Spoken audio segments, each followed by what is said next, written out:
I was visiting northeast Georgia to check out filming locations for the 1972 classic Deliverance.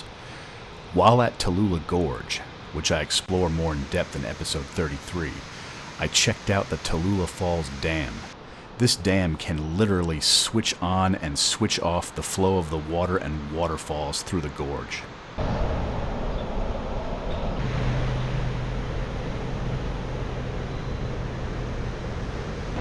Walking Dead shoots in Georgia. I'm definitely getting a strong Walking Dead vibe from underneath this bridge. This is where you'd bump into, you'd see one walker, then they'd shoot it, and like 20 others would come out of the woods or climb up over the fence. There'd be a big herd around here somewhere. You just get that kind of creepy vibe, you know?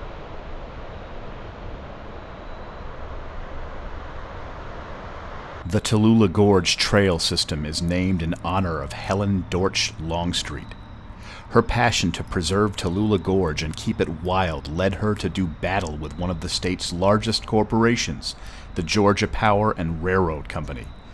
Though she lost the immediate battle, her efforts resulted in the Tallulah Falls Conservation Association.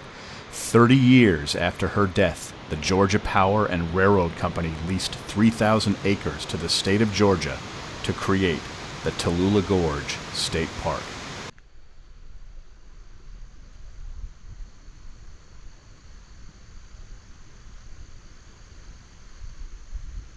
I don't believe in insurance. There's no risk.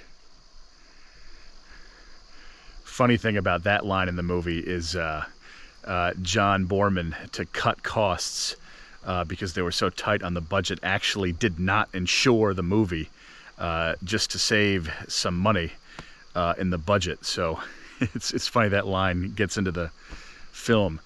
One thing that blows me away, literally not kidding, standing here on the shore, no, the bank of the Kahulawasi, it's the Chattooga River, but I like saying Kahulawasi, is I visited several movie locations in my life, and 9 times out of 10, the real life version is usually not as impressive as the way it looks in the movie. It's still very cool, and it's not unimpressive. What I'm saying is that when you visit a real location where they shot something, it always looks smaller or not quite as grandiose, and you're kind of aware of the technique that the filmmakers used to kind of make it look more than it is.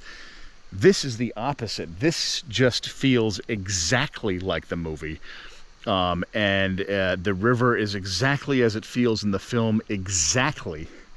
And it's very like rugged out here, and it's literally like walking into the movie. So that kind of blows me away, because I thought it would, you know, maybe seem a little more toned down, and it's the total opposite. It feels like I've stepped into the film, literally.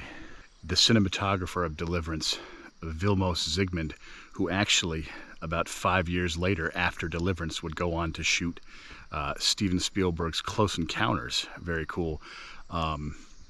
He and John Boorman, you know, since the movie has dark undertones, they felt it was so beautiful here and so green and rich that they actually, the cinematography, they desaturated the color a little bit. I think I've got that right.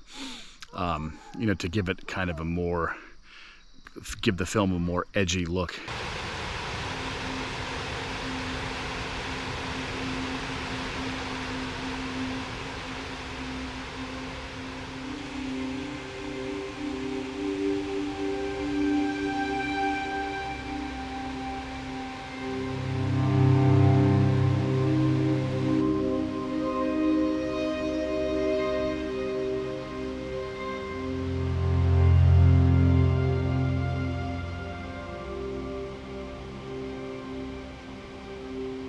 I highly recommend reading the James Dickey novel. It goes deeper into the headspace and lives of the characters, as well as describing the isolated nature of the river in great detail. My time visiting the Chattooga River was coming to an end. I made it to my last location at twilight, Lake Tugalo on the border of South Carolina. This was where the final shot of the dead hand coming out of the water in Jon Voight's dream was shot.